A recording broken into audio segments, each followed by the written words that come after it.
Hello. Uh, haven't done a movie review in a while. I'm sorry about that, but I'm actually going to do two right now. And they will be on what I think are the two best underrated films. First off, Repulsion. It's a Roman Polanski film. It was made in 1965, and it's starring Catherine Deneuve. This film is really good. The cinematography is very creative.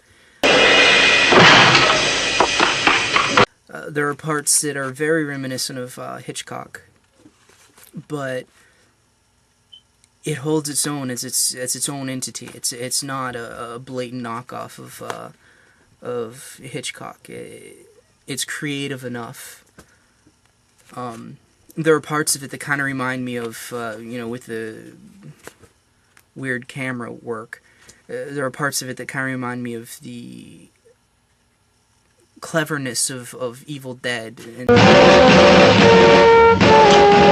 also the uniqueness of Hitchcock, and the it was very well shot. And the story follows a lady who, in her fantasies and her dreams, basically she gets raped. And this happens almost every night. She has these dreams and these hallucinations. And eventually, her paranoia and everything else drives her insane. And she goes insane and, ends up killing a guy and just spill over into reality. It's just crazy, completely cerebral and surreal kind of, effects and, but the performances were amazing, and like I said, I already mentioned the camera work is incredible, and it's just really entertaining film. And it's one of those movies that once you say it and people know what you're talking about, they say, oh yeah, that's a great movie. But it's one of those movies that you don't hear as much about, and I really think you should. It's a fantastic film. Second film, and anyone who speaks French will have to forgive me on my pronunciation of this, because I don't speak French, but it's Les Passions de Joan d'Arc. Translated as The Passion of Joan of Arc. It's a 1928 silent French film. The director is Carl Theodor Dreyer, and the star is Maria Falconetti. I think that's how you say that. This movie has recently replaced Citizen Kane for what I think to be the best film. And it's not as influential as Citizen Kane. It's not as, groundbreaking or anything like that. But the performances in this film are quite literally the best I've ever seen. The main character, her performance is so haunting that I still just randomly picture it. It'll stick with you. It'll stick in your mind. You can't not think about how amazing this lady's performance was. And what's really interesting about this film is, even though it's a silent film, it's acted almost as if it was a talkie. It's not as extravagant the acting isn't as extravagant or over the top as a lot of silent films were. It wasn't campy. It wasn't, melodrama. It was actually very, very well acted. I mean, and a lot of it is close-ups. Most of the movie are close-ups of people's faces and reactions. which, you know, by today's standard, that's actually one of the things they went away from, and that's one of the progressions, quote-unquote, progressions of cinema, is that they moved into wide shots as opposed to close-up. However, with this movie, the close-ups helped tell the story.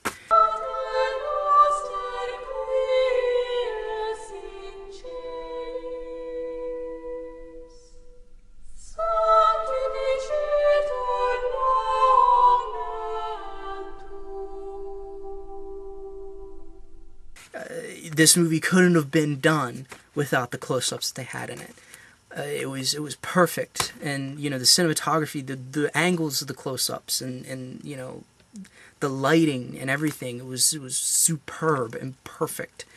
And another thing that's great about this film is, although you grasp or receive a deep sense of sympathy for the main character, for Joan of Arc, you feel very sympathetic for her.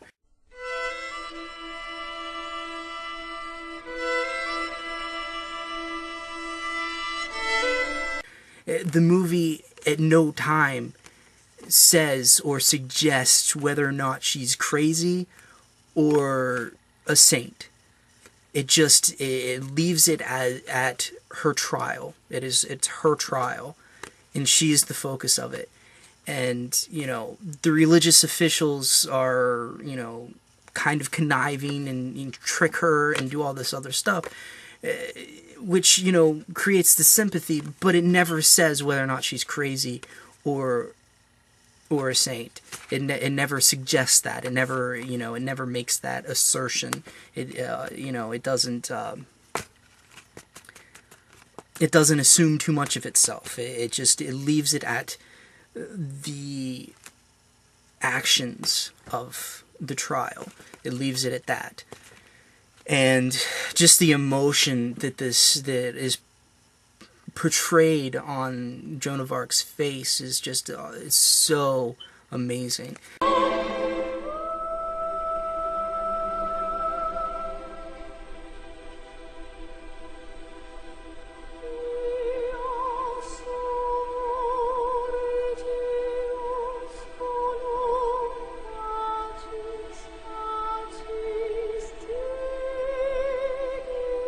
This is another one of those movies that everyone who's seen it says that it's one of their favorite movies, but it's one of those movies that you don't hear about. And it's too bad, because, like I said, it's fantastic. It is a really, really good film. Like I said, it has taken the place of Citizen Kane in my life. It is now, you know, my favorite film. Maybe not my favorite to watch, maybe not, you know, the one that I'll watch every day, but at the same time, it's one that every time I do watch it, I'll see something new, and I'll just be more and more convinced that this is a fantastic film. So there you have it. The two best underrated films, Repulsion and The Passion of Joan of Arc. I recommend you seeing them.